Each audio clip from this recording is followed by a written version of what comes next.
Ассаламу алейкум мұсылмандар. Біздің кезекті бір қысқаша видео пайда ретінде айтайын. Жалпы қолда байқап отқандай краска пульт, краска шашып жатырмыз. Соны әр ұста әртүрлі краскалейді. Біздің кезекте бұл мынандай түрде жүреді.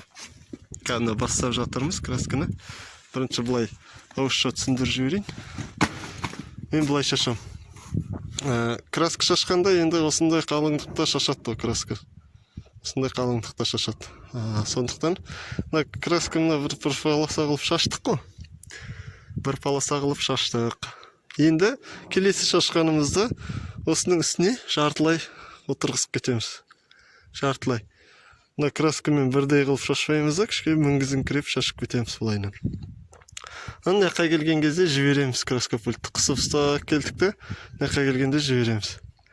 Сосын мына жақтан бастайын жатқан тағы осы. Басып тұрып шаша беруге болмайды да, бір шеті қоюланып кетеді. Сосын тез-тезден жүргіземіз, бірақ көбірек шашып өтеміз. Мысалға, былайынан тез өтеміз, шала шашқан жерінің үстіне қайта өтеміз. Жай шашатын болсақ, ол равномерно дейм ба, не алды тоже. Бір қалыпты болмайды да, одно тонна болмайды, сондықтан тез-тезден өтеміз, бірақ 2-3 рет өтеміз. Мысалға, міне былай. Қазір мен бір қолмен ыңғайсыз болып тұр, көрсетейін сонда да.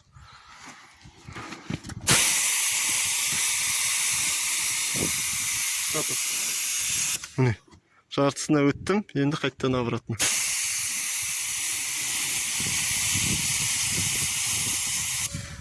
Бұл да жай. Негізі мен тез-тез өтетінен камераға қарап ыңғайсыз болып тұр. Жобасы осы.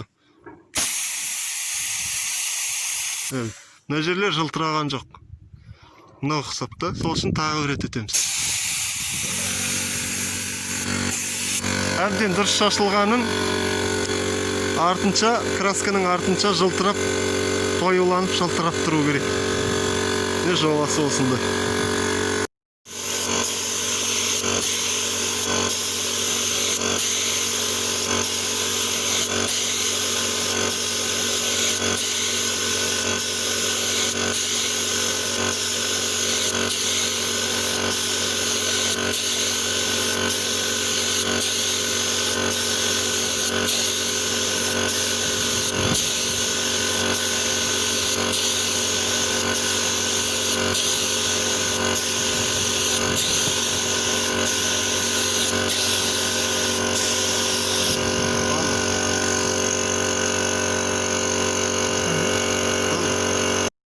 Жаңағы воротаның сырланғаннан кейінгі түрі мынандай.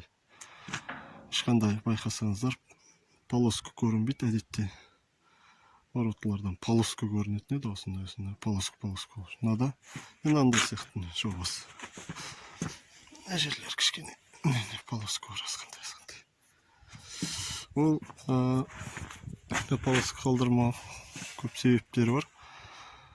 Біріншіден краска сұйық болу керек. Яғни 2,8 килограмм краскаге мен жобамен 0,5 растворитель құйып жіберем. Бірақ кейбір краскалар растворитель таңдайды. Растворитель құйған кезде іріп кетеді. Краска іріп кетеді, сосын пайда қыспай қалады. Щеткамен жағуға да келмей қалатын краскалар болады. Біз әдетте бір түрлі краскаларды алып таңдап, бір түрлі растворитель алып пайдаланамыз. Сол себептен сұйық болады, сосын шашуға келейік. Сұйық болады, сосын тез-тезден жүргізіп отыру керек болады. Тез-тезден жүргіземіз, бірақ көп өтеміз, бірнеше рет өтеміз. Тез-тезден жүргіземіз, бірнеше рет өтеміз.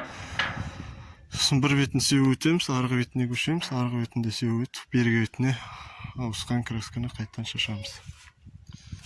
Сізді қанша краска кетті дейтін шығарсыздар, бұған жобамен 4 литр краска кетті.